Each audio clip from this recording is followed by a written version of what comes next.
guys, what's going on? Hope you guys are having a wonderful time enjoying the videos that I be posting. By the way, this is going to be a review for, you heard it, that's right, that 90s show. I actually got the chance to watch it a couple times, several before I did this review.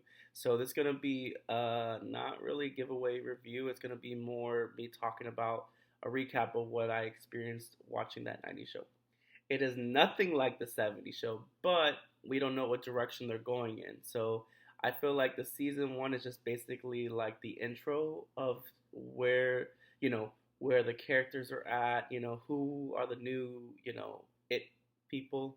Because that's the thing about, Wisconsin is that who is going to take the show into the next generation? That's what the thing the 90s show is about. Um, you will see some recurring cast from the 70s show, and some of them are going to surprise you and shock you a little bit. Of course, Donna and Eric are going to appear because their daughter is Leia Forman, and of course, Michael and Jackie will appear because their son, there is a Kelso involved as well. So, interesting enough, the roles kind of revert a little bit because a lot of the you cast, the gang, the new gang, not the old gang, which was Eric's crew. The new gang is going to be a little bit different than the older gang. And honestly, I would say, without giving any spoilers, because I do want you guys to watch the show, it's interesting enough how well they try to diversify the show. What really takes the show really into it, keeps the show going throughout the whole thing, and we can all agree to it if you haven't watched it yet, is Red and Kitty Foreman. They're literally the haiku of the whole show. They literally make the show what it is and actually take the show onwards.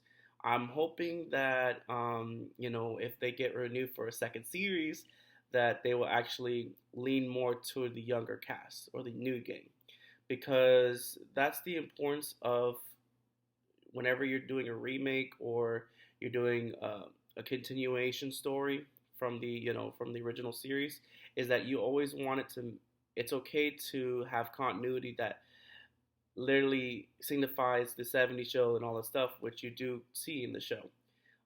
But the thing is that the beauty of it has to be standalone as well, and that's where I'm kind of like in the iffy part is because I'm not sure if this show can actually really stand on its own, without its recurring characters.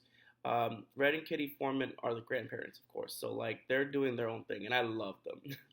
But it's a different approach because remember they're the grandparents, and so hence like they can't really do a lot of the stuff that they were in the 70s, and you can actually see it in the 70s in the from the difference between the shows because Red Foreman's more of a not dictator but more like stern, disciplinarian action. Kitty is more like the lovable.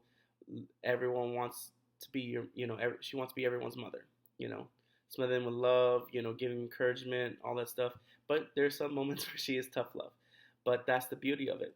The thing is that now that they're older, they're actually trying to get more acquainted with the society now. And that's what the young kids come in. They teach them about certain things that, like computers, um, helping them, continuing on their lives, but in a very interesting way. But like I said, interesting enough, Leia Forman is a lot like her dad, but also more like her dad. Let's just say that for the least. But watch it, guys. Enjoy it. It is honestly a best way to do not do it backwards. Watch the 70s show. If you've never seen the 70s show, please watch the 70s show because there's not really anything that eludes. There's continuity within the 90s show, but you can still watch the 90s show without it. But it makes more sense if you watch, you know, where it came from, the 70s show. Either way, we're going to see if this renews for a second season. Like I said, Kurt Wood Smith and Deborah Joe Rubu, those are the name of the actors that play Ren Kitty Foreman. They're actually the executive producers of the show. So I know for a fact that they want the show to be a hit. So stay tuned, watch it. I'll be posting different things, and this is my review, just giving a synopsis of the show, my recap of what I experienced watching the show. It was interesting enough to see where they're leading towards. I feel like it wasn't enough to captivate me, but it wants me to wait for the second season because I think this is where the direction they wanted to go in because they wanted to introduce the characters. I feel like so this season is just introducing different characters and different dialogues. I'm hoping they get more in depth with characters, and if they are going to bring recurring characters, I hope that they also combined with the new cast that actually oomph it up. So, well, that's all I'm gonna say. Hope you guys have a good day. Stay tuned for a lot more stuff that's happening.